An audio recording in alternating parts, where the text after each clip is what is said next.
Ladies and gentlemen, welcome to another week's edition of Baseball FM. As always, I am Max. This is Frank. This again is Baseball FM. Why again will I ask this question? Do we call it that? Well, I just told you. That's his name. That's my name. Take it or leave it. I didn't ask for this name. It was just given to me. It is what it is. But we're back out here. We are on number 14 of the podcast. Frank, good as always. How's your weekend, man?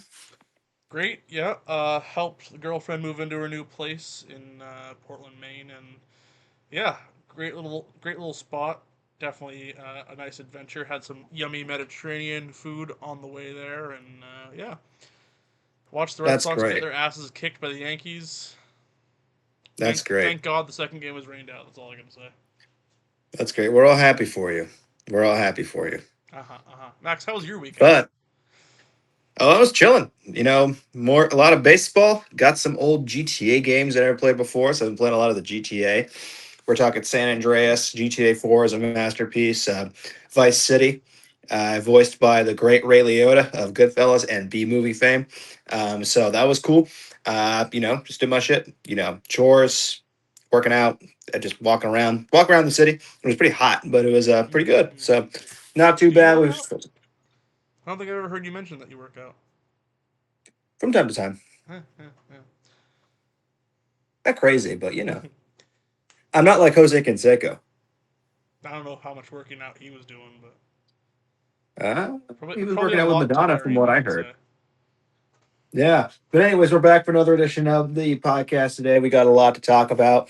One of the things we want to talk about that we haven't discussed as of yet, the reason why we're not going to have a season next year, CBA talks with the new collective bargaining agreement with Major League Baseball. We're also going to discuss about how, the Giants are looking kind of fun. We've been shitting on the Giants a lot, for good reason. Mm-hmm.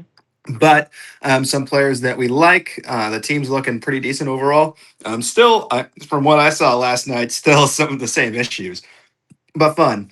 And it's All Star season. We got about a month or so of the All Star game. So me and Frank decided it would be fun to round off who we think is likely going to be a starter and possibly who we want to see instead, Mm-hmm. with some of the players here.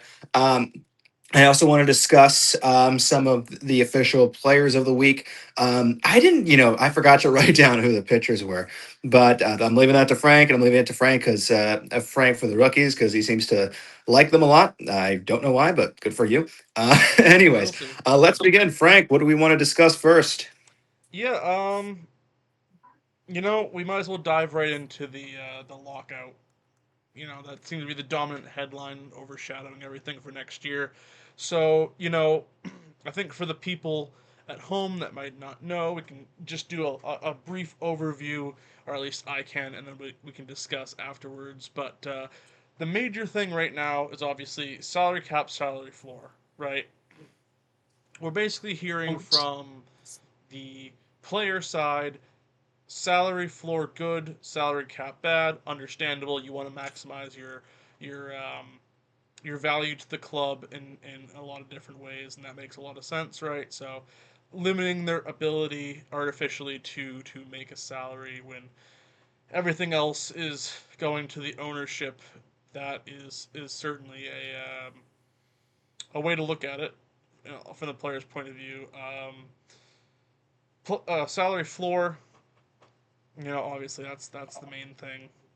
Salary floor being something that obviously certain owners are opposed to. I don't think the Dodgers or the Phillies or the Red Sox or the Blue Jays ownership group would have much of a problem with that. But we're talking about the Marlins, Pirates, Brewers, like guys like that, right? So those are the two contentious ones. You know, yeah. So the first proposition from the player union side was a salary floor of 171.2 million. I'm not entirely sure how they got to that number, if I'm honest, but with that being the number, if that was to be the number, 12 teams would need to increase their payroll. So that's certainly a daunting task. On the other side of that, we look at the salary cap. being at 245.3 million, which would mean 8 teams, the Dodgers, Mets, Yankees, Blue Jays, Phillies, Red Sox, Padres, and Braves, would need to come down on their salaries. So, Max, with those numbers in mind, how are you feeling about the overall thing? Well, I don't think there's going to be an agreement for some time. I think we all know this. For just a few weeks ago, they just started meeting in regards to this in New York City at MLB headquarters. This is the first time in 3 decades that MLB has put in a cap proposal because the CBA, as we know, is set to expire December 1st. Merry Christmas, you get no baseball. This is what the kids have always wanted. Um, Now, the union is opposed to a salary cap. Um, they've always been opposed to it because they don't want the players to have less in value and for them to sign off on less in value. I'm going to admit to an example that I think you've heard before and people who've listened to this podcast before. I think I've said it once before. Um, Now, as you know, the MLB system is a $245.3 million cap. As you said, it's suggested right now to be a $172.2 million floor. Um, More local media revenue to be shared. The minimum salary is going to be up to $1.5 million. Now, MLB, the Players Association, wants to increase the revenue sharing to small market teams. However, as of right now, between these two discussions here, there's quite a large gap. For example, a $446 million gap between the payrolls of some of the teams that we see. For example, a $515 million luxury tax versus a $169 million luxury tax. This is for the Marlins, and the Marlins had a payroll of 69 million last year, which is not great. Now, the Players Association disagrees with the MLB that this is not an existential crisis because they do not want a salary cap. They think, and this is I'm quoting the MLBPA interim director Bruce Mayer, as some of you may know, he used to be former Giants player Tony Clark. He's no longer the head of the union. It is now Bruce Meyer. He states that, and I quote, this is what he stated in USA Today a couple weeks ago. So again, I quote. He thinks that a salary cap is bad for the players at all levels. He states, quote, bad for freedom, bad for competition, eliminates truly guaranteed money, and bad for the middle class. He states it as institutionalized collusion. So the MLBPA thinks the offer from MLB is no good. The MLB thinks that the MLBPA's offer is no good. For them, they need to address free agency, minimum salary, and salary arbitration of the draft, which MLB has not proposed as of this time. It does not allow Moreover, this new proposal, per the MLBPA, this cap floor does not include more benefits to the players, and especially for amateur signings. In addition to that, the MLBPA states that players are getting more than 50% of the revenue. So, what does this mean? It means that there's clearly a large gap, not just between money, but between what is going to be agreed upon. I think you remember the 22 lockout and how bad that was. We were delaying MLB for about a week. Not great. This is bad because, according to Bruce Mayer, now this could be just, sensationalized stuff, but this is his quotes. He is quoted in this article and quoted on the record as saying that this is worse, that the MLB, Major League Baseball's CBA agreement, this new one, if it's to be suggested, is worse than the 1994 proposal. Uh, I don't think we have a lot of people who are listening who remember 1994, but let's just say it was not great. There was no World Series. Maybe we all know that the Expos won it that year. But this is all to say that, and as we both know, and as people listen to, Major League Baseball is unique in that they have the richest players in all sports history. If I was really good at baseball, I would be, a multimillionaire. Obviously, to the disappointment of my parents, I was not a good baseball player. So here we are. That's a joke. But the reason why I think MLB does, and the Players Association does not want a salary cap, and you've heard this before. I think people who have listened to this have heard it before. Some time ago in 2003, the Red Sox were very close to acquiring a certain player by the name of Alex Rodriguez in free agency to be their new shortstop. Um, and this was a three trade proposal, I think. It was a very complex trade. But basically, A Rod was already getting paid for 10 years, 375 million or $275 million from the Rangers. The Rangers wanted to get rid of him. And he was willing to go to the Red Sox for like 215, $225 million, same years. He was fine doing that. He wanted to go. The MLBPA shut it down because they thought that their players willingly and their union willingly going to a team and get less money willingly would set a very bad precedent.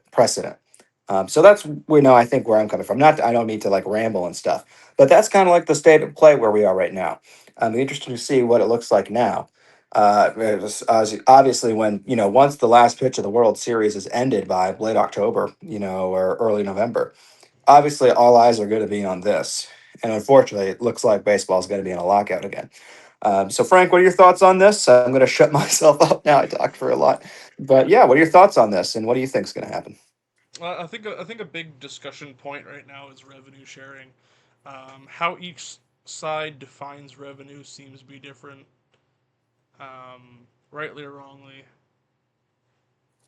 But I think ultimately what we're looking at here is a side on the players' front who see that revenues keep going up and up and up in this league, and they want to keep the gravy train going for themselves as well, right? We've seen salaries go up and up and up on an individual level. Now, I would argue there's definitely some room to grow there. I think the top of the market is what a lot of people look at first when it comes to the overall growth of salaries in the game, and understandably so, right? You look at Shohei's contract and Juan Soto's contract, and you say, wow, like these are out of control, these are ridiculous. But as you were saying with Bruce Meyer earlier, what his quote is, you look at the middle class of the players, right? The middle class of free agency. You're looking at a lot of players who aren't getting the kind of money that they would have gotten maybe 10 years ago entering free agency, right? You look, the perfect example to me is the Anthony Rendon deal for the Angels. Now, obviously, that backfired to the Angels, but I think people need to remember the kind of player that Anthony Rendon was going into that free agency, right? He was a he was a top player in his position at third base, right? He was coming off a fantastic season for Washington, and he got top of the market money because that's what his play demanded based on his position and based on where everything else is. Max, I don't know about you, but I can't remember the last time a non top 10 player in the league got, over 7, 8 years and, a strong 3 figure salary, right? I think I see a lot of these guys, you know, let's look at Alex Bregman, for example. A lot of these guys were getting paid in their 30s, right? Alex Bregman, since he's gotten MVP votes, right? He's gotten a lot of, multiple All Star nods. He was one of the better players in his position with Houston, and he sort of had to piecemeal together contracts. You look at Cody Bellinger, it's the same way, right? You look at a lot of these guys in their sort of the later phase of the early 30s, right? So you're 32, 33, 34 year olds, right? And they're starting to have to settle for smaller and smaller contracts with less and less guaranteed money, right? Blake Snell and pretty much every pitcher out there, honestly. A lot of people are very bullish on Tarek Skubal's market. I'm not so sure. I don't know how many teams are going to offer him like a mega year salary, right? Um, so understandably, I think teams are not looking to have a salary because I think a salary cap would lead to something like that being a lot more commonplace as teams try to spread their money um, longer, right? They're saying like, okay, I'll pay you 3 years and you know 60 million or whatever, right? But I'm gonna prorate that out for 10 years, and I'm only gonna make 1 year guaranteed with a mutual option for the second year, and the third year we'll have a team option or whatever, something like that, right? Basically, they're just trying to get rid of the risk of spending that kind of money. And I understand that a salary cap might lead to more parity. I don't know. Um, at the end of the day, teams more or less make the same amount of money at the base, though, right? And I don't think no matter what you do with the salary cap and all that kind of stuff, we've seen with the NHL, we've seen with the NBA, there's always going to be teams that are buyers, and there's teams that are always going to be operating on the lower end of the market, right? And I don't see a salary cap changing anything for the Marlins. I don't see a salary cap changing anything for the Brewers or the Pirates or anything like that, right? All that's to say,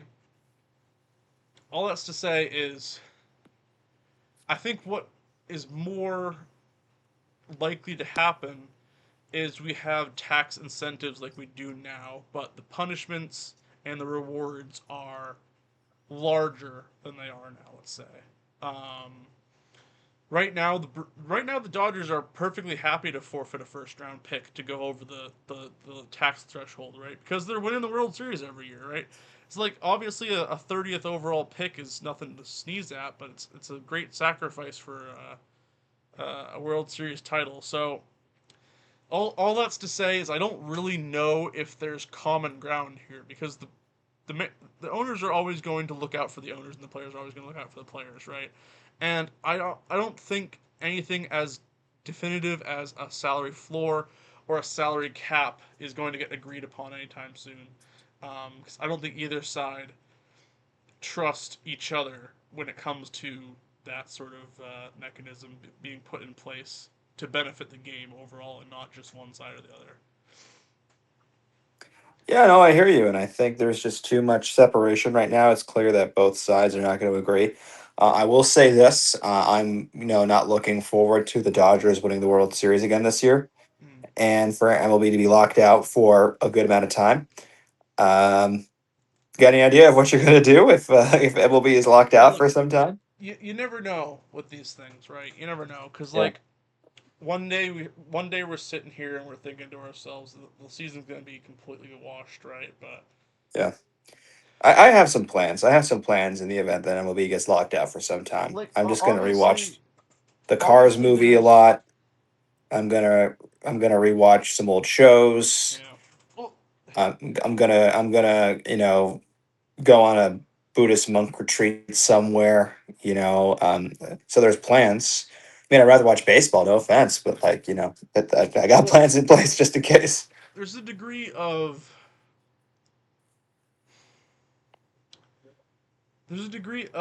both parties are raking in cash right now, and Yeah, I think rightfully so. The players are looking for a way to distribute that money more evenly, which is fine. yeah, Completely understandable, right? But hmm at the same time, I don't think it's in the interest of either party to miss games, right? yeah, This is a sport on the ascendancy, right?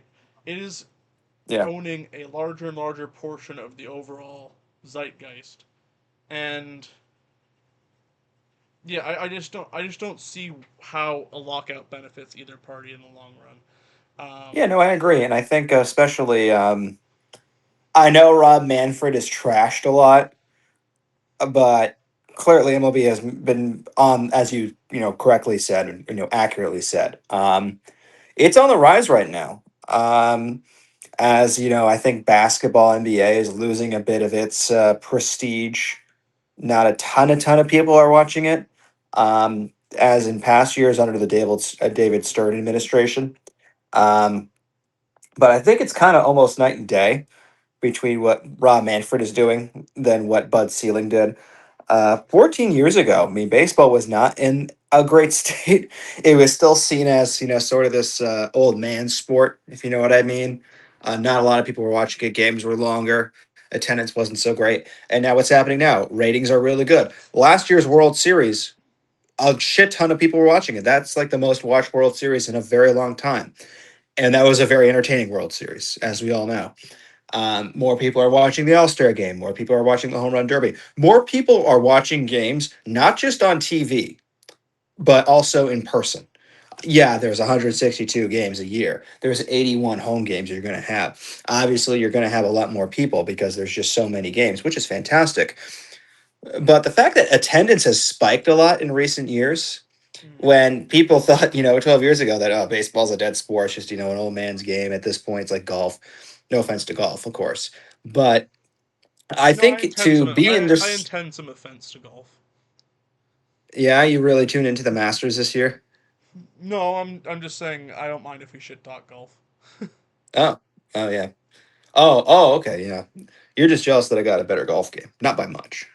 I have no golf game. We have no golf game whatsoever. We have too much of the baseball swings. But no, this is all to say. I can't think of anything more damaging to baseball right now than another almost 94 esque lockout. Like, that's not going to be great. I think we can definitely agree on that. But let's move For on sure. to players of the week. Something a little bit more positive here, Max. Yeah. Um, I think you're gonna like the guy that I chose for the hitter of the week, and quite honestly, it was a very easy decision. Um, Yeah. you know I love him. You're coming around to him. You weren't a believer to begin with, but he's always been my guy. The wild man from Appalachia in Georgia, Brandon Marsh. He is batting a cool 500 over the last week. 25 plate appearances, 24 at bats, 12 hits, 3 home runs, 6 RBIs, at a stolen base on top of that. Cool 1437 OPS max. What has Brandon Marsh meant to you? He's meant a lot, just not just to my fantasy team, but a lot to this team in general. He clearly is, overall our best hitter, especially in regards to batting average and on base percentage and slugging. Yeah, I love Kyle Schwarber. Kyle Schwarber is primarily a home run hitter. There's nothing wrong with that. We all love Schwarbombs. We all love June Schwarbombs. But Brandon Marsh, what he's doing is fantastic. Who I have listed, I think has had, possibly better overall stats this week. What a turnaround! Last month he was flipping a poor White Sox fan lady off in the South Side, and then the Cubs Hmm, haven't been the I know same. where you're But going with this, this one. yeah, this one player in general, PCA, Mm-hmm. Pacific Coast Academy. Shout out Zoe 101. No, Pete Crow Armstrong. He has been hitting 440 on base percentage of 481. He has a 1.401 OPS with 4 home runs and 6 RBIs. And by the way, he just happens to be on a 12-game hitting streak right now. Um, the We'll talk Cubs about a guy overall on a aren't hitting looking. streak later on. Oh, we I want to will. mention That we him will. specifically as a separate thing to what we're talking about right now.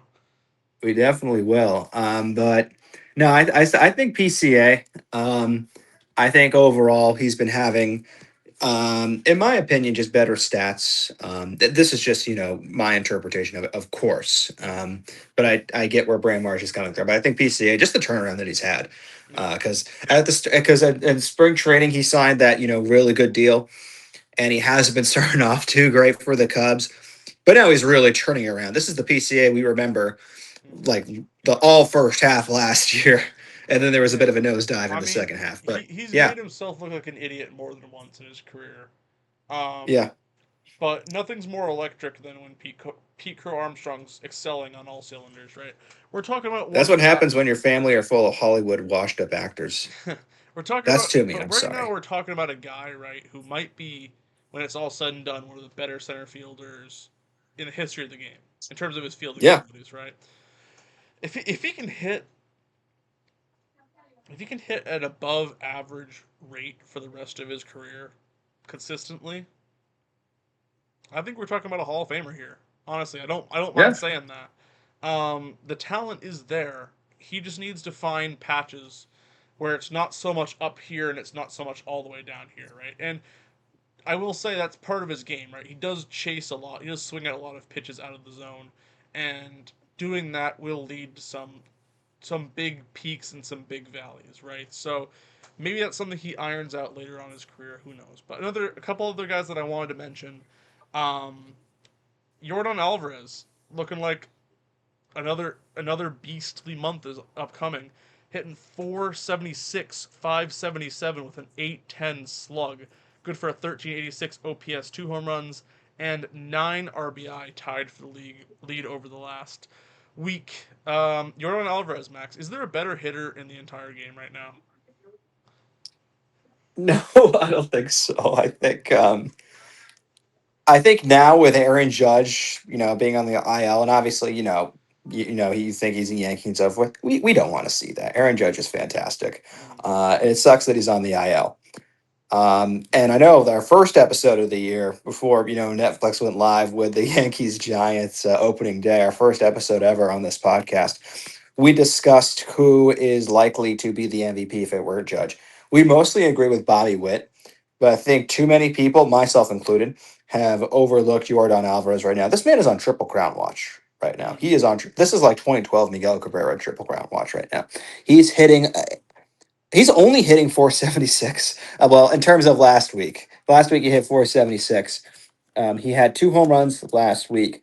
By the way, one of which was a grand fucking slam, a grand salami, nine RBIs, and a 1.386 OPS. Like, this is a guy who is just clearly raking. Otherworldly. And I think, without Aaron Judge, I think he, in my opinion, he's far and away the AL MVP. Um, Yeah. and I think we'll get to it in a little bit when we go to the All Star stuff. I think right now the Mm. NL is looking quite lopsided in terms of its players. Not to say that there's no bad Yeah. AL players, of course, but I think just how the way MLB it's looking right now, it's just crazy. But no, I agree with Jordan Alvarez there. Speaking of guys that may or may not be mentioned later, one more guy that I wanted to highlight and talking about, a guy that's been carrying a fantasy output for me in particular, not in the league that we're in, unfortunately, but Mhm. in one of my other leagues. Jordan Walker, one of my favorites in the game right now. What a fucking turnaround it has been for this guy, right? Hitting a cool Yeah. 478 with a 739 slugging percentage, good for a 1217 OPS, one homer, four RBIs, three stolen bases over the last week.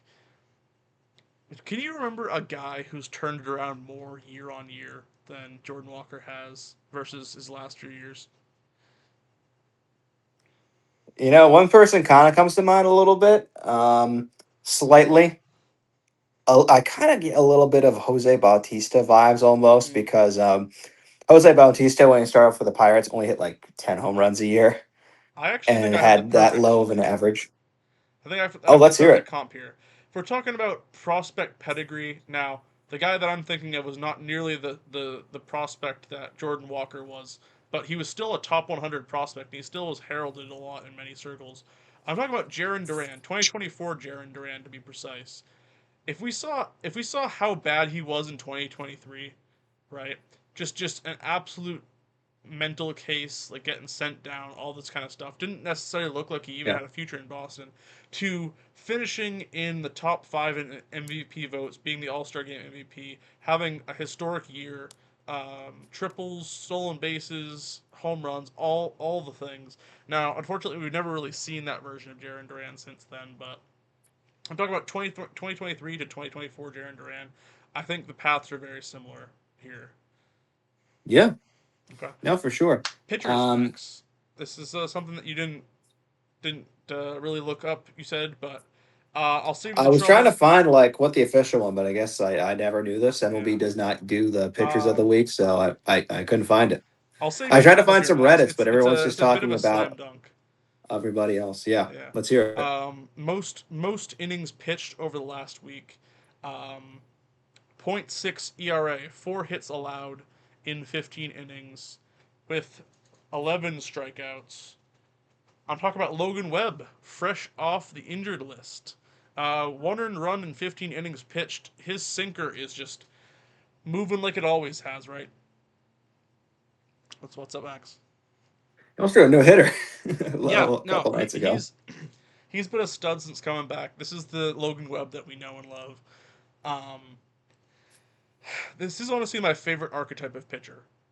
Yeah, A guy who just mowing through guys, sinkers, change ups, getting ground balls, getting soft outs, going through innings quick, getting batters up, getting batters down. I don't think it's unrelated how good the Giants offense has been recently when you have a guy like Logan Webb who's just one, two, three, done. You're getting right back into it. You're putting pressure on the pitcher.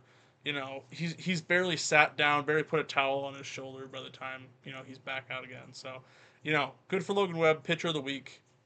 You can see it up there. But couple more guys that I wanted to mention here, Max. Um, two, I would say, fairly unlikely candidates here, and then one extremely unlikely candidate. um, First, we're going to start off with the unlikelies. Gage Jump. Gage Jump, a top five prospect in the A's organization, I believe, top 100 in some lists that I've seen. 13 and a third, .68 ERA, 7 hits allowed, 1 earned run, while striking out 8. Now, I would say it's interesting to look at a guy like this who's just made his debut. Um, he's got a great fastball. His other stuff hasn't quite come up to form yet, but it's hard to predict someone like this who plays both in Vegas and in Sacramento. If you saw the absolute bloodbath of the Brewers A's game last night in Vegas, I I saw don't. Quick Pitch this morning, and I Yeah, saw the highlights, and it's like, oh, well, that's a Vegas game right there. I don't really know how to project this guy going forward given his home situation, but he's looking like a good young pitcher, something that the A's definitely needed, and more power to him, honestly. The next guy that I wanted to highlight, 13 innings pitched, a cool .69 ERA, nice. 4 hits, 1 earned run to go along with 15 strikeouts. Not a guy that I really associate with strikeouts, but his command has been unreal recently. Noah Cameron is the guy that I'm talking about of the Kansas City Royals. He's been excellent recently. Big ups to him. And the last guy that I wanted to mention, a Red Sox legend in his own right, Walker Bueller. Uh, 10 and 2/3 innings pitched, a 1.69 ERA, while allowing 12 hits over those 10 and 2/3, and striking out 10. So this probably isn't going to last, but it is sort of small sample nonsense in the case of Walker Bueller that, hey, he looks decent, good for the San Diego Padres, fuck him, whatever. He still took that L against my Phillies, baby. We on pack watch. Yeah, well, that's not exactly hard to do against 2026 Walker Bueller. Actually, apparently it is hard to do, but um, either way, good for you guys. Congratulations. Real quick, just a look back at the records over the last week. Pacing the American League, we have the Kansas City Royals, Max. Um, 25 runs scored, 21 runs against, 4-1 over that span. Um, do you think the Royals can play their way back into contention in the AL Central at this point? Bearing in mind, by the way, that the Guardians are 2-4 over the same stretch. I think it's too small of a sample size for me. Mm, I still think Bobby Witt's gonna have a shit ton of MVP votes. Don't get me wrong, but they keep it up. Yeah, I mean that'd be fantastic if they have a great month. And absolutely, I think it's a bit mm. too small of a sample size right now. Just me personally, but no, Royals are fun to watch. This is the Royals team we were hyping up a couple years ago. I Um, was hyping him up this and I year. think and about yeah, we were talking about this year too. We had well, I think I put him in third place. I think I had them winning the division stupidly. You also had another AL team winning the division. I don't recall. That's okay. We'll make you recall. We will make you recall. No, I'm kidding. No, Royals are looking fun. Yeah, Especially what? How do I pronounce his name again? It's Jack Caglione. yeah, Jack. Well, Jack Caglianone is how you should pronounce it, but he says Caglianone. So Tomato, tomato, Yoshida, Yoshida. Like, all right, like we all know who it is. Anyways, don't roll your eyes at me. I What the mean, there's a fuck? correct way to pronounce things, and there's How a different way of pronouncing disrespectful. things. Yeah, my last name is actually pronounced next Gilpatrick. I'm not gonna trust the guy from Florida to pronounce an Italian name. That's all I'm saying. Whoa! um, one other thing that I wanted to sort of mention here, though, Detroit Tigers are also 3-1 over over Yeah. that span. And I just wanted to make this a larger point here. I do really think that this is a division that's going to come down to whoever goes on a good streak in August and September.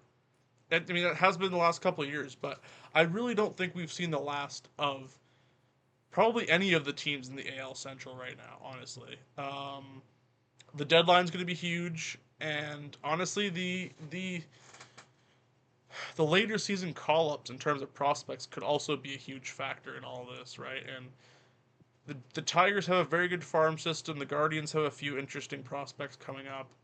Um, Even the Twins and the White Sox. I mean, Braden Montgomery, former Red Sox draft pick, traded in the Garrett Crochet trade. He just got called up by the White Sox. So there's a lot of unknowns in how this goes, but we'll just have to pay attention to that, and I'm sure we'll talk about it later. But I'm officially Nationals, saying I love the White Sox and I want them to win that division. I agree. I want them to win that division. I think it'd be so funny if the White Sox had a better record this year than the Cubs. That would be so funny in a good way. I wouldn't rule it out, honestly, Max. I wouldn't rule it out. Yeah. Something to point out: Cardinals undefeated, 4-0. Um, Prime Bloom is yeah, the you know, vision. Dustin May's been pitching well. Andre Pallant's been pitching well. Um, Riley O'Brien, their closer's been back to his lockdown days.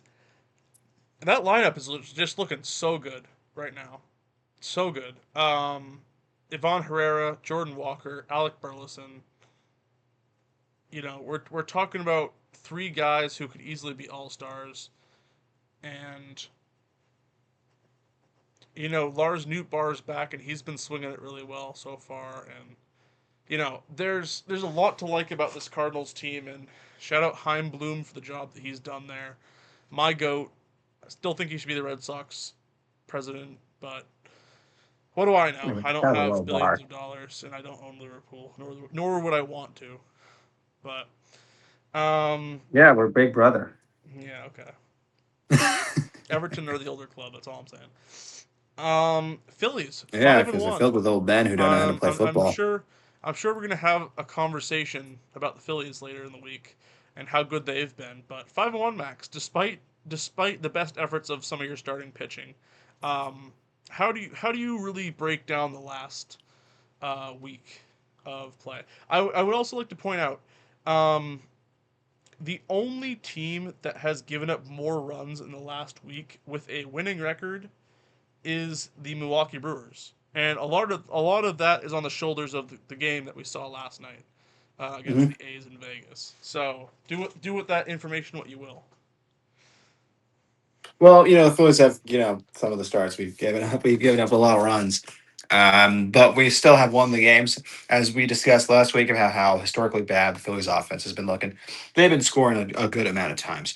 Past few games, minus last night, they scored 5+ runs. Great. We need to see that in the direction. Um, we all know, of course, Chris Sanchez and Zach Wheeler. We've talked to death about them. Um, Painter, I have something special in mind on Thursday, so stay tuned.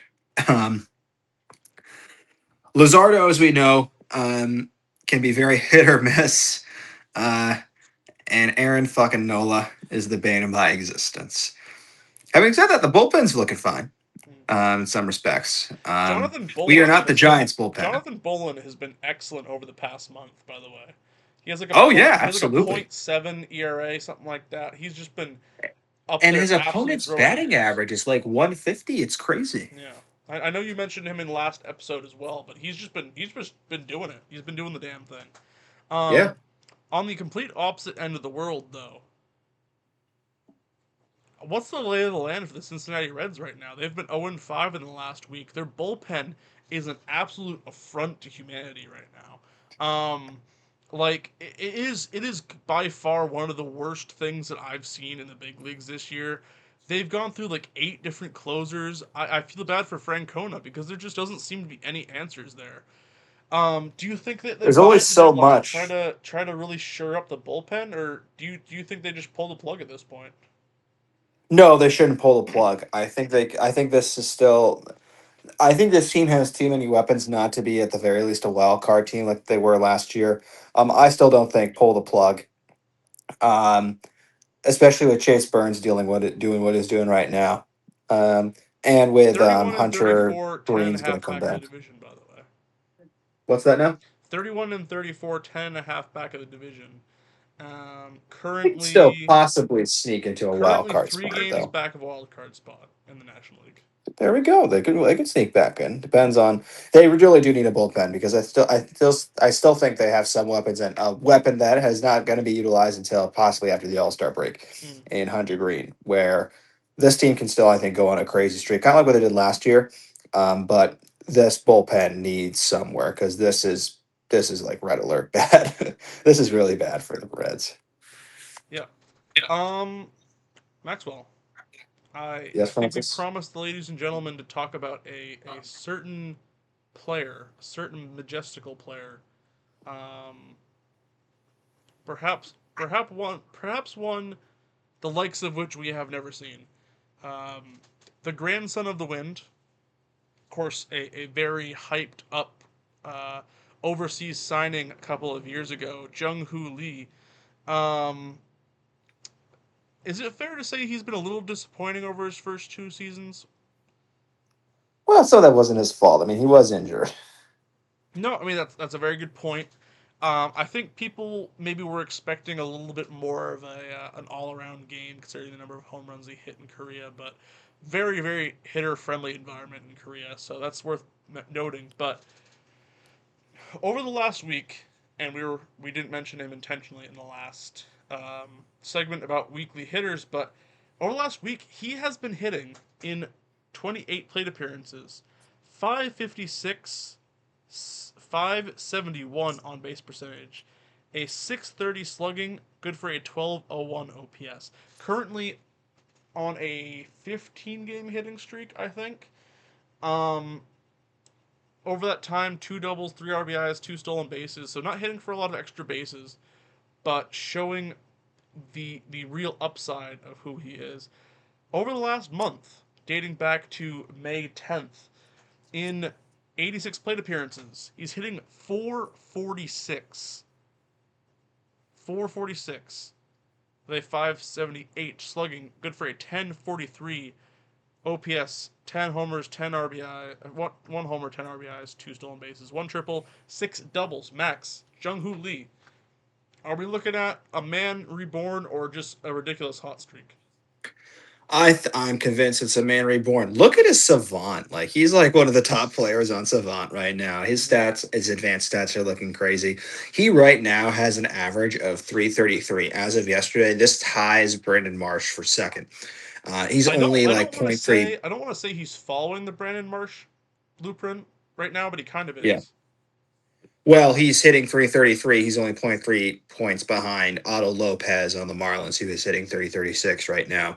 His overall stats are looking great. And I will say, just in total, too, the Giants have been looking a bit better. They won a 4-game series against Milwaukee. I mean, that's not one to trifle with. They looked really good against that series in Milwaukee. They won three. They won against the Cubs. Local most frequent hitter. Last night they faced the Nationals, where they once again had the lead, and then the Giants bullpen comes in. But that's a separate point. But I will say, yeah, absolutely, Jung Ho Lee's defense is looking great. Arm strength looking great. Overall stats are looking fantastic. I don't think he's on a crazy hot streak. I see the vision in Jung Ho Lee. You saw the vision more than me, a little bit, but I believe in Jung Ho Lee. I So when I say the Brandon Marsh blueprint, I should elaborate. I talked about, I believe in the last episode, that Brandon Marsh has the second highest batting average on balls in play um, of all time, mind you, all time, only trailing Ty Cobb, ahead of Shoeless Joe Jackson, Rogers Hornsby, and a few other guys of that caliber. Now, we'll get your take on advanced stats and all that your Manny Machado adjacent take, but when I I am look a at stuff gentleman and a scholar. when I look at stuff like that, I don't necessarily take it at face value. I say, okay, there's got to be a reason for this, right? Brandon Marsh is a combination of a couple of things, right? It's launch angle sweet spot meets slightly suboptimal exit velocities. By which I mean he is an expert in just dropping the ball right over the infield, right in front of the outfielder. And Jung Hoo Lee's been doing a ton of that in the last month or so. And that's what I mean by the Brandon Marsh blueprint. It's impossible to defend against, right? Unless you have a guy that's about a quarter of the outfield deep, right? If you can continue to do that over and over and over again, you're going to get streaks like this from Brandon Marsh and from Jung Hoo Lee. So I find it very appealing. I love looking at it. I love hitters like this. Extremely valuable in the lineup, as we can see from the Giants overall. Now, Max, do you want to talk about the Giants overall, or do you have something else you want to discuss first? Well, my name was suggestion in terms of advanced stats. Let me kind of defend myself here. I am not a Machado stan. I have seen the clips of Pedroia and Mm-hmm. I've seen the clips of Nelson Aguilar. Let me and Josh Donaldson. Let me just retract my statement in terms of saying Manny Machado is a gentleman, a scholar. I have seen the evidence, and I think we've come to the overwhelming conclusion that he is not, uh, and Finally, he's a my way of dirty looking. player. I have. I'm sorry. I would like to humble myself and apologize. Mm-hmm. Now, in terms of the advanced stats, I think hopefully I've been getting a little bit better at those. Uh, but in Even terms of even advanced I'll stats say that overall, some of them are you're great at nonsense. advanced stats. You are the master at those, and I mean that in a great way because I look to you for that reference. But I kind of think he slightly makes a good point where, especially in the last 10 years, Savant is only a decade old, and I think Savant is great. We reference it all the time. I reference it all the time. I think it comes to a point where it could be a bit much. Mm-hmm. Where I kind of just see like the advanced stats. It's like okay, like is he getting on base? Is he generating productive wins for the team? Great. Please correct me if I'm wrong, but I think there's at a time where it gets a bit too much. And this is just my version of looking at it. If you guys, enjoy advanced stats, all the power to you. All the power to you. I think they're very useful. But I think there's got to be at some point where it's like, okay, that's a bit enough. That's a little bit too much. Maybe it's just my lack of vision. I will I, I, humbly admit that. I, I, I do agree with you to a certain degree. I think there's an issue overall with. I don't know if this is necessarily an advanced stats thing, or if it's just a technological thing, or if it's an approach thing. Um, I've said this many times to my dad. I don't know if I've said this to you as well. Um, I think that the use of advanced statistics and the use of technology in player development makes the average player better, right? I think it gives the average player the ability to be a good player if everything is in agreement. But I also do think that it dampens the ceiling for a lot of players, right? I think I look at Jung Hoo Lee as the perfect example, right? When he initially came over, the Giants were doing everything they could to maximize his power output, right? They were trying to get him to pull the ball, or they're trying to get him to be a hitter that he's just simply not. Similar to how the Red Sox were treating Caleb Durbin over, like when we first signed him. I mean, again, I don't want to make this a Red Sox thing, but like that's the best example that I know, right? From personal experience. They wanted Caleb Durbin to pull the ball in the air. They wanted him to tap into power that simply does not exist. He's a 5'6" player, right? He's not going to be hitting for power no matter how hard you try, right? He'll run into one every now and then, but he's much better served hitting the ball to all fields, right? And I think this is where advanced statistics can be damaging. I think you start to see things in the numbers, especially in smaller sample sizes, that simply are not there. A there's less of a an expectance that you see a guy for a year before you make up your mind on anything. Now, I think a big part of that is social media. I will say, I think a big part of that is just overall player development. And if you can take a week's worth of data of a player and make major changes that lead to the benefits of the player overall, then that's all well and good. But I do think there's a lot of players where you try to turn him into a player that he's not, and you risk damaging the player overall, right? I mean, I Yeah. look at Christian Campbell as another great example. Again, because I'm a Red Sox fan, that's the best example I know. The Red Sox were like, pull the ball, pull the ball, pull the ball, hit for power, hit for power, hit for power. His swing naturally takes him the other way, and that sort of limits his upside. But that's a serviceable way of playing baseball, right? What's up, Max? And where's Christian Campbell now? He's stuck in purgatory in Worcester. Yeah, it's because he's being told so many different things about how to fix his swing, fix his swing. Yeah. It's the I same swing that got him through the minors at such a fast rate to begin with, right? And now they've completely abandoned it, right? They've overhauled his swing and all this kind of stuff. I was like, how often does this actually work? You yeah. know? Yeah. And don't get me wrong, I think in stats, like obviously WAR is fantastic, and I think XWOB is great. We can debate a little bit about BABIP.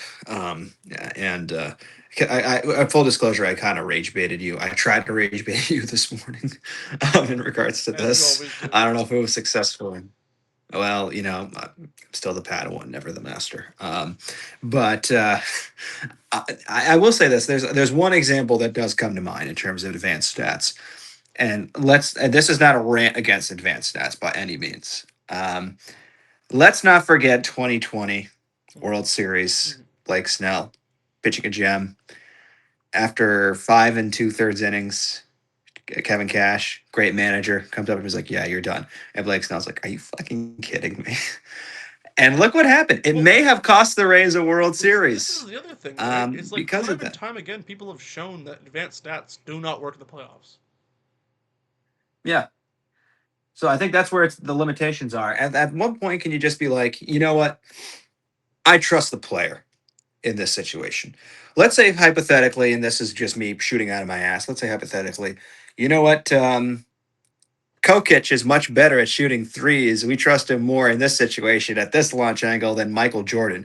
Who are you going to pick for the final shot? Michael Jordan or Tony Kukoc? I think that might be a bit too much. Or just, for those who know, who would you rather have the final shot, Steph Curry or Iguodala? I pick Iguodala. I don't know if it's that far, but that just The came to aliens got the mind. death beam pointed But at the planet. dude, I it's the want fucking Death Iguodala, Star.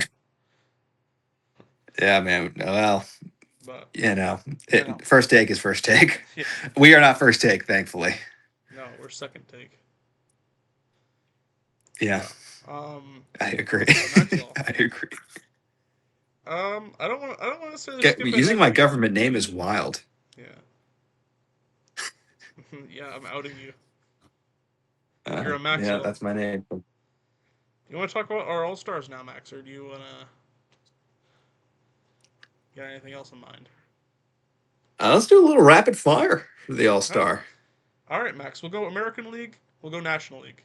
Um, Aye, aye, Captain. and actually, let me do one thing first. Oh no. Back. All right,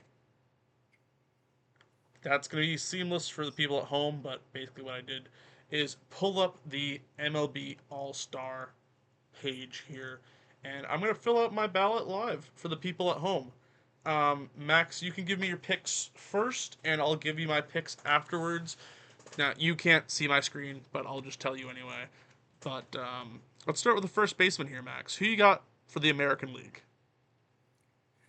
Give me Ben Rice. He is, I think, the best first baseman. It's close, but I think Ben Rice, the season he's having right now, is looking really good. Part of me wants to say Nick Kurtz, Yeah, but I still think Ben Rice. absolutely. Now, Ben Rice, I hear you. Very good.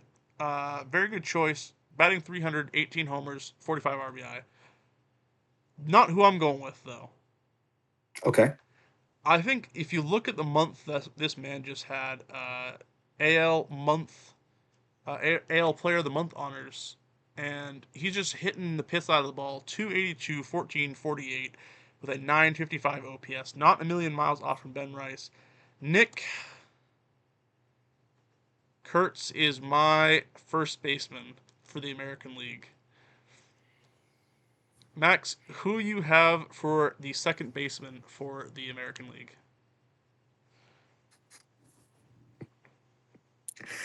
Okay. Give me Toronto's own. We're facing him right now. Ernie Clement. He is looking ungodly right now at the second base position for the Blue Jays. We all know he had a fantastic World Series, and he's continued that up. Give me Ernie Clement, Fisher Cats Um, legend. yeah, Shout out good Ernie solid. Clement.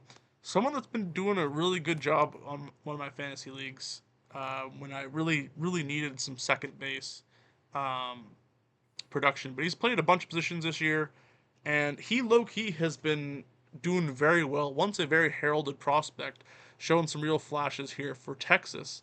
I'm going with Ezekiel Duran, 297, Mm. 4 homers, 35 RBIs, 815 OPS, higher than Ernie Clement at this time. I love Ezekiel Duran for AL second base. Who you got at third, Max? Who I have at third, I think the best third base, one of the best third basemen in all of baseball. Give me Jose Ramirez. This man is, I think, still great. We still love him. I don't think he'll ever win MVP. I think he, quite frankly, deserves it. Um, there's a reason why Cleveland loves him. There's a reason why he wants to stay in Cleveland because Cleveland has a great winning mentality, of course. But I think Jose Ramirez is. I think now he's not under the radar anymore. I think he's probably where he is, which he's giving all the flowers he is at third base. So give me Jose. Yeah, good pick. Over 20 stolen bases already to go with his statistics as well. There's an article going around on MLB.com. I think if you click on Baseball Savant, it's on their homepage as well. The White Sox have not had a third baseman start an All Star game in 90 years since the very first All Star game. But according to my vote, this will be the time that the streak ends. Give me Miguel Vargas. Another guy with an unreal turnaround year on year. 241, 15 homers, 41 RBI, 856 OPS. He's been just as important, if not more so, than Murakami for the White Sox ascendancy this year. And you look at his Savant page, it is bloody. I mean, boy oh boy, is that a good Savant page to look at, Max? I don't know if you've had the pleasure, but it's well worth your time. A Um, little bit, yeah. No, this whole White Sox team, especially yeah, Vargas, is just so fun to watch. Hats off absolutely. to Vargas, man. Miguel Vargas, he's great. Who We you love the who White who do Sox. you have at shortstop for the American League, Max? I think it's pretty obvious. Um, Walt Whitman, the Whitman in Kansas City, Bobby Witt Jr. I think he treats Kansas City and the image of Kansas City much better than Patrick Mahomes or Travis Kelsey will ever do. I This agree. is obviously my bias because Frank, look at this shirt I'm wearing. Of course, I'm going to say that. Of course, I'm going to say that. Give me Bobby Witt. Hey, I'll say that too. I hate the Chiefs. So, I'm gonna go Hey, look, with someone had to beat Mahomes. All right. yeah. For those of you, okay, and now you got me. For those of you who hate the Eagles and hate the Chiefs, someone had to beat Mahomes. Okay, just like we had to humble Tom Brady, someone had to beat Mahomes. Oh my god, insufferable. We got Drake May. We got AJ Brown. We're all set. Go home, LeBron. We have Ben Simmons. You just had Anyway, to mention his um, fucking name, didn't you? I'm going to pick my fourth first time All Star, a rookie this year. Detroit's Kevin McGonigal, the professor. 291, He's four just the homers. fifth best F4 in baseball right now. He's only 21. He's unbelievable. Honestly, I would argue that he is the most competitive at bat in the league as a rookie, Yeah. which is saying something, really saying something. Um, but let's move on to catcher here, Max. Who you got? I think this one is quite obvious for the American League, in my opinion. Vegas' very own to soon. Shea Langoliers. Langoliers. I'm gonna say I'm the jealous. I'm eh, jealous whoever has him in our fantasy league because man, Shea Langoliers is looking really, really good. yep. Yeah, that's who I have as well in the American League. 285, 17 homers, 35 RBI, 891 OPS. Been the best catcher in the league. I'm tempted by Ryan Jeffers if he wasn't injured right now, but Langoliers gotta be the one. Gotta be the one. Who you got as your three outfielders here, Max? Want me to list all three of them right now? Yeah, go ahead. Number one, I'm thinking Cody Bellinger. Unreal month last year. last month. I'm losing it already. It's past my bedtime. But no, I think Cody Bellinger has been looking fantastic. I think ever since he's had that comeback, especially last year, a couple years ago, and he won the comeback player of the year. We know he's a Yankee now. That's obviously those are our biases. We're in New England, of course, but Cody Bellinger, I think right now is just super, super great. Um, Put him out there. I think he deserves it. I think another person who's been looking really fine as well is Byron Buxton. Finally, um, this is a man who I've tracked his career. I watched him get drafted live in the MLB Network when they were doing the MLB draft. And I've always followed his career with great interest, of course. And injuries have hampered him. But I'm putting Byron Buxton, and I think his stats deserve it this year, quite frankly, especially the starting nod. And I swear to God, thank God, if you don't put fucking Mike Trout in your All Star ballot, we're gonna have some issues. All right, I know he's hitting 222, but he has 14 home runs and he has a decent OPS of 833. All right, put him in there. If you don't put him in there, I'm gonna leave. Max, we already have some issues, and I do not fear you. So Whoa, I'm going to tell you right now, I do not have Mike Trout in my list. I do, however, have Cody Bellinger as well, but you I ain't coming also back to have Boston though, Carlos bro. Cortez, Yeah, ooh, that's a good one. and I have Riley Green as well, making his second All Star game. Riley Green has been unbelievable over the last month, by the way. Low key, I don't know if anybody's seen, but like the dude's cooking. Um, those are my three American League outfielders: Bellinger, Cortez, and Green. Can we just shake hands and agree on the designated hitter here, Max? It's Yordan Alvarez. I don't think we need to debate. Like, and Yeah. you know what? We might as well go over to the National League DH as well and just click Wait, shake hands on I it. have my starting pitcher for American League. What do you got? You're not gonna like this. Uh huh. Uh huh. Mhm. Mhm. Um, Mhm. I mean, he's gonna start. He's looking great. He's gonna win the Cy Young. He's gonna be good. I'm a big fan of his now, especially how he pitches like vintage Randy Johnson against a particular team in the Northeast. So put him up there. I need you to vote for him right now. You have to put your bias aside and vote for him. I'm willing to do it. Well, putting If aside the fact that Lindor is putting better aside the than fact Trey that I Turner, can't I'm vote gonna. for him. Um, but that aside, I know who you're talking about, and honestly, I can't help but agree. As much as it pains me, you know, I've had a hard time rooting for this guy in the past, if I'm honest. And You hate him honestly, more than Machado. it's through no fault of his own, really. Yeah.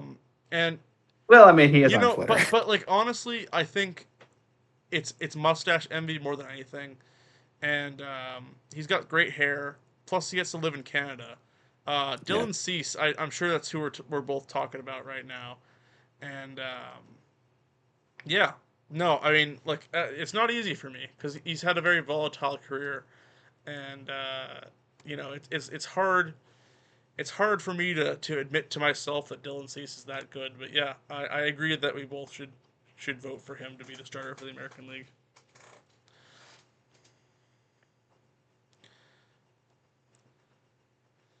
Unless you had somebody else in mind, Max. I don't know. I don't know who else could be.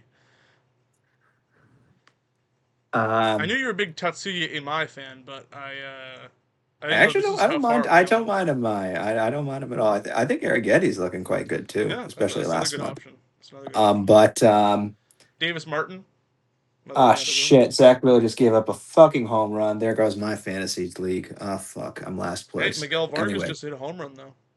there we go. There we go. But uh, so this individual, he happens to be neighbors with me in this particular district of Boston.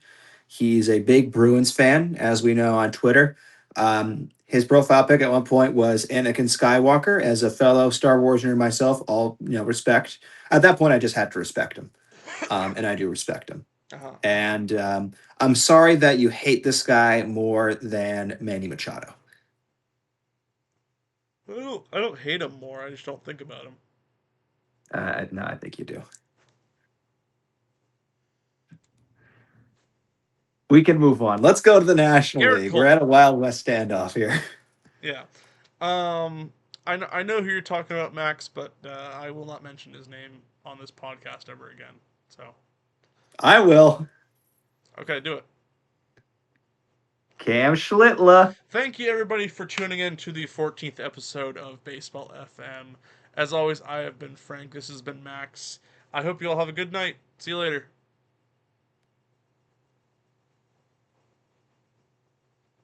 Anywho, National League, Max. Who you got at first base?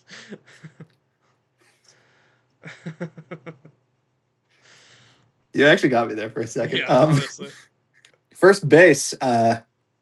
It's honestly tough. I think the obvious answer is there, but for me, the bias. Bryce Harper's been having a great season. It has to be Matt Olson, of course. Um, Best first baseman in the game right now, in my opinion. He's been just fantastic. That Braves team in general has just been ungodly.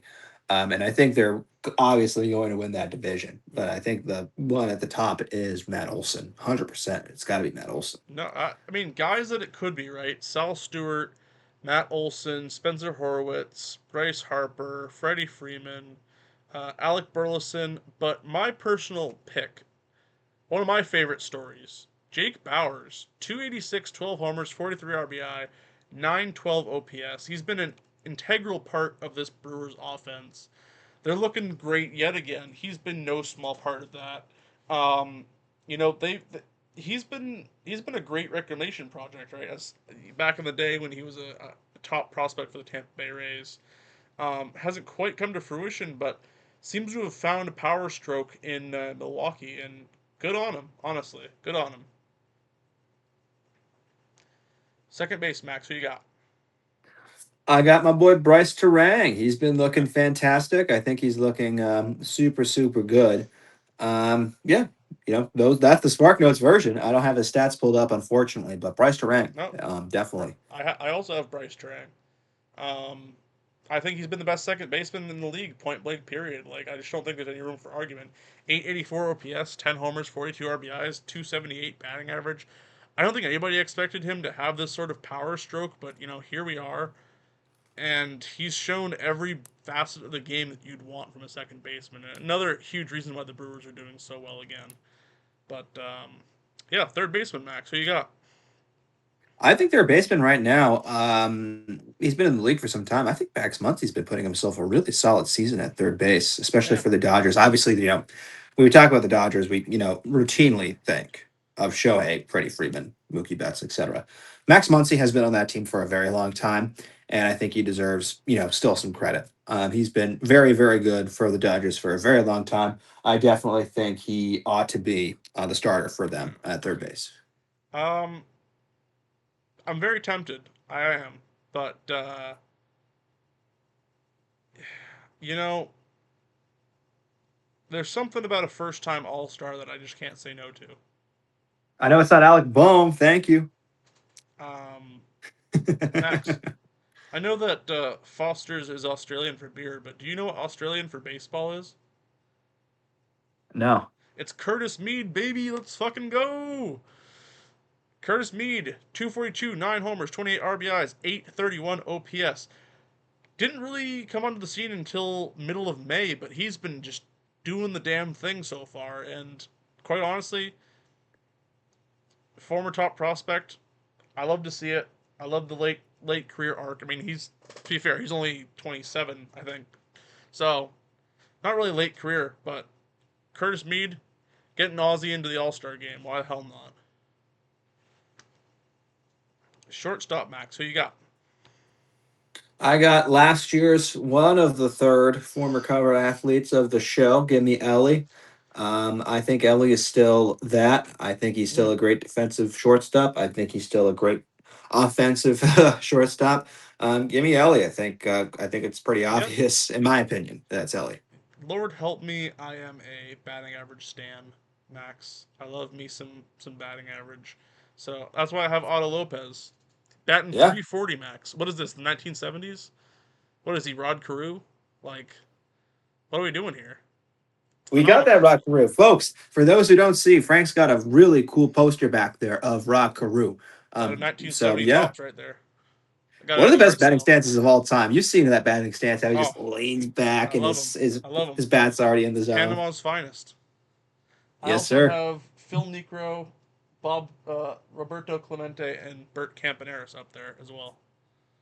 Nice. There you go. I think, yeah, no, I mean, just as an aside, we were watching as most folks do, when nothing's going on. We just decided to watch the 1978 All Star Game, and we were watching Rock Crew. It's funny. I had one of my friends come over and saw it, and we're watching YouTube, and he's like, "Why the fuck do you have the 1978 All Star Game?" I'm like, "Buddy, you don't know baseball. I'm sorry. You just don't understand ball. You don't understand Sometimes that you just gotta this." watch Steve Garvey get a 2 RBI knock against Jim Palmer. You know? Sometimes you got to watch Pete Rose do what he's doing. Exactly. Charlie Hustle. Catcher Max. Last position here. Catcher, he's injured right now, but I think the way that he's been performing right now, it's Drake Baldwin. He was really good last year for the Braves.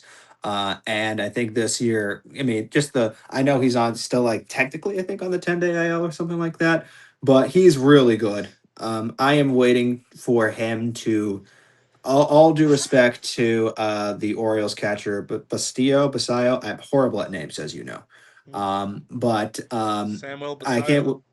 Basayo, yeah, I can't wait for the day when I can reactivate Drake Baldwin on my fantasy team. That reason alone, for me, selfish reasons, is he's my catcher. Yeah. A guy that I don't hear nearly enough about having the second most RBI in all of baseball right now for a quite frankly garbage offense in Miami. Give me Liam Hicks right now. Okay. 47 RBI on the season. Sneaky underrated player. I've had him on a couple of my fantasy teams for a while now. He has not steered me wrong. Batting average is taking a little bit of a hit, but he's making a ton of in zone contact and driving in a ton of runs. Can't really go wrong with that. Outfielders Max. Who we got? I think for me, off the top of the dome, The Domi. give me James Wood, Okay. give me Corbin Carroll, Okay. and give me. He was your man first. He's also my man now, Brandon Marsh. Good shit, Max. That's exactly who I have. Yay! I almost picked Pages there because I think Pages has been looking good, and I think he does get some All Star nods, and I think he'll be on the reserves. But no, it has to be Brandon Marsh. I mean, he you know, is one of the best Shout out to outfielders in Michael baseball Harris right the now. second, and shout out to JJ Yeah, Bleday, and also shout out Jung to Jung Hoo Lee, Ho of Lee too. course. These are guys that all I think are deserving of nods. Ryan O'Hearn, Andy Pajes, another guy. Brian Reynolds has been great. Juan Soto, of course, routinely good as always. Jordan Walker, also my guy. He'll probably make it, Yeah, but the National League is just blessed with not just great fielders, great players overall, and as I think we know, I think yeah, some of these players that we're looking at, I think kind of exceed to some extent the AL. But yeah, the National League is just blessed with fantastic outfielders this year. hmm yeah. And designated hitter Max Shohei Ohtani. I think we can all just sort of shake our hands and move on with our lives. Sure. I mean, I wanted to be Schwarber we're in Hey, you Philly, you can vote starting for in Philly. Schwarber if you want. But I mean, Shohei, even on a quote unquote down year defensively, he still has a tremendous B WAR. He still has a great X WOBA. No, There I am on my advanced stats, no. but he's just. I mean, come on. Even on a down year, this is kind of like 20 years ago, like, oh, A-Rod on a down year. He still hit 45 fucking home runs on a down year. Shohei's still going to hit 40 plus home runs and all this RBI and great slugging on a quote unquote down year. Mm-hmm. And not to mention the fact that he's looking like a fucking ace in Los Angeles. Like, he legitimately has a decent chance, or will get definitely some nods to be in the NL Cy Young. He might finish third in Cy Young, in my humble opinion. But yeah, obviously, clearly Shohei. Yeah, with every year for the last however many years with Shohei, we could We're be only looking at. 5 batters away from Shohei Ohtani, Frank. Can you believe it? Oh, I used to find that annoying, but now honestly, I just want to watch Shohei Ohtani. Yeah. I got no problem with it. But Yeah. those are our picks, ladies and gentlemen. And Yep. So like I look at Shohei, I think to myself, like, yeah, finding yet another way to be historic. And I think, I think some people were saying, like, there was a strong chance that we'd see more two-way players in baseball because of him, but, like, I'm sort of caught in two minds with it, Max, if I'm honest. Because I don't know Mhm. how much of this is just, like, I don't know how much of this is literally only Shohei Ohtani can do this, or if we'll see another guy who can be serviceable from both sides of the plate. What do you think, Max? I don't think we're going to see another Shohei Ohtani very, very soon. I think there'll be Well, clearly not as attempts, good as he is. Of not in course, but vain, and I think they'll still be decent, but not as good as Shohei. I mean, this is, as we've discussed, I think since 2018, and I'm on the record on my Facebook to say that Shohei is looking ungodly in 2019. I just want to say that for, uh, pride's sake. But no, I mean, this is clearly Shohei Ohtani, like, we've ever seen. I actually have a funny story about Shohei Ohtani if you have time. yeah, Um, when he was back on the Angels in 2021, me and my dad were in Washington State to visit one of his old friends. And we happened to be during the Mariners craze when they almost made the playoffs. They're like 1 or 0.5 games away from making the playoffs for the first time. They did it the next year or a couple years afterwards, but 21 they were very close. And this was the Mariners versus A's. We got to the game early. I was very close, saw Shohei Ohtani warm up and stuff, and I was going crazy. I was like freaking out over Shohei Ohtani. And my dad's like, "What are you doing? Why are you doing this to yourself?" I'm like, "Dad, Shohei Ohtani is like the greatest generation player we've ever seen." And they're like, "You know how you were crazy for Ricky Henderson back in the day?" He's like, "Yeah, well, Shohei Ohtani is much better than Ricky Henderson." I'm not. Well, I'm not. They different players, different players. But I mean, Shohei is just a generational player. That's just my fun mm, story. I wanted to provide for you all. Take it as you will. But yeah, no, yeah. it ain't gonna happen.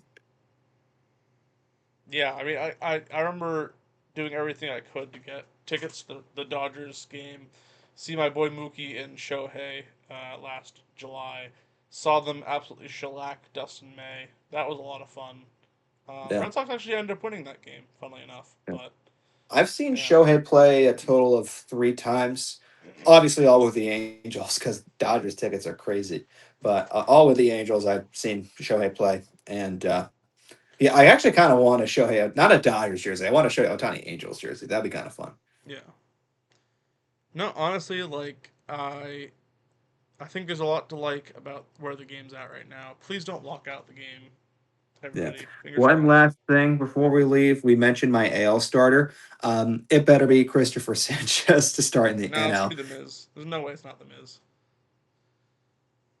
There goes Christopher Sanchez again, once again being for the second year in a row, being outshined by the Miz for no fucking reason. I'm kidding. Most unlikely rivalry in the history of the game. Yeah, I prefer the Miz in WWE versus the Miz in I, MLB. I, I guarantee you there'll be a I'm matchup in the kidding. playoffs this year, though. And honestly, I can't wait. I can't wait. Yeah, I can't wait to lose first round again. That's Philly. We'll see, Max. We'll see. But yeah, I think that's a good enough place to stop. Don't you, Max?